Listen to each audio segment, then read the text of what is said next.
여러분 안녕하세요. 선한교회 오성민 목사입니다. 오늘도 우리 주님의 은혜와 평강이 여러분 가운데 충만하시기를 바랍니다. 오늘은 출애굽기 5장 15절에서 23절 말씀을 통해서 내가 원하는 대로 되지 않을 때라는 제목으로 말씀을 나누려고 합니다. 선하신 하나님의 인도하심을 믿고 어떤 상황에서든 흔들림 없이 믿음의 길을 가는 저와 여러분들이 되기를 소망합니다. 2월 19일 말씀과 만남 시작합니다.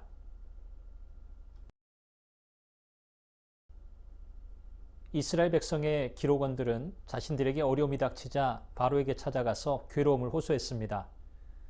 그들은 스스로를 가리켜 당신의 종들이라고 하며 바로의 종임을 자처합니다. 그들에게서 하나님의 백성으로서의 정체성과 자긍심은 찾아볼 수 없었습니다. 그야말로 뿌리 깊은 노예 근성만 남아 있었습니다. 죄는 우리의 옛 주인입니다. 예수 그리스도 밖에 있을 때 우리는 죄의 종이었습니다. 우리는 예수 그리스도로 말미암아 죄로부터 해방되어 의에게 종이 되었습니다. 따라서 여전히 내 안에 죄의 종노릇하던 노예 근성은 없는지 살펴보고 더 이상 죄에게 종노릇해서는 안 되며 의의 종으로 살아가야 합니다. 바로는 이스라엘 백성들의 괴로움과 고통에는 관심이 없었습니다. 오히려 이스라엘 백성들의 게으름을 탓합니다. 전혀 공감하지 못합니다.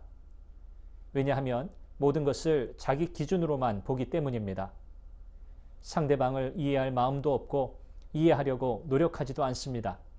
그야말로 무정함입니다.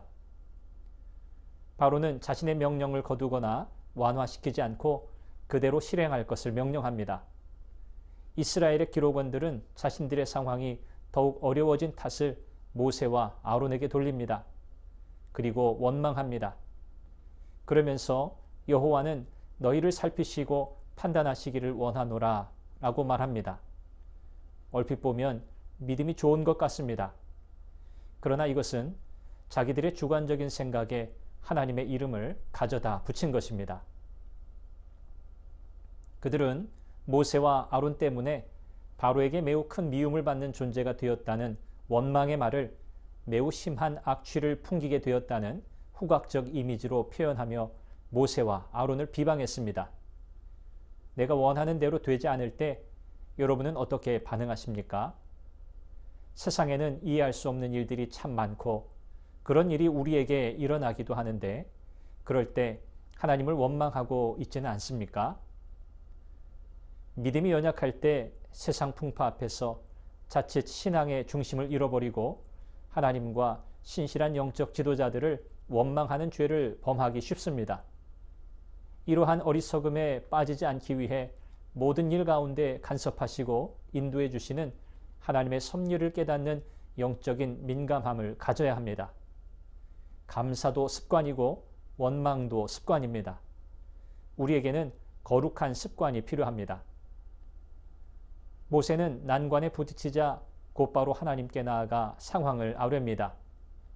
모세는 주여 어찌하여 이 백성이 학대를 당하게 하셨나이까?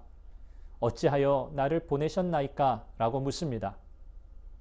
사람들의 원망을 듣자 모세는 몹시 당황하며 애타는 심정을 토로한 것입니다.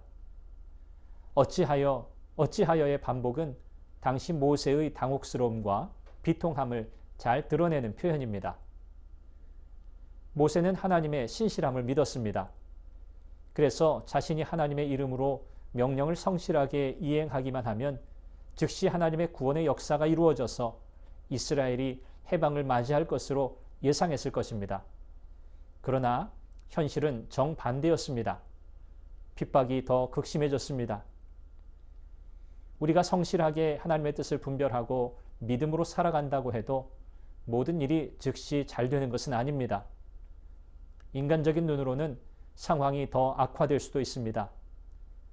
이는 하나님의 방법이 인간의 방법과 다르기 때문이며 하나님의 때가 인간의 때와 다르기 때문입니다. 모세도 기대하던 반응을 보이지 않는 백성들의 모습 때문에 낙심해서 하나님의 일을 포기하고 싶은 유혹이 있었을지도 모릅니다.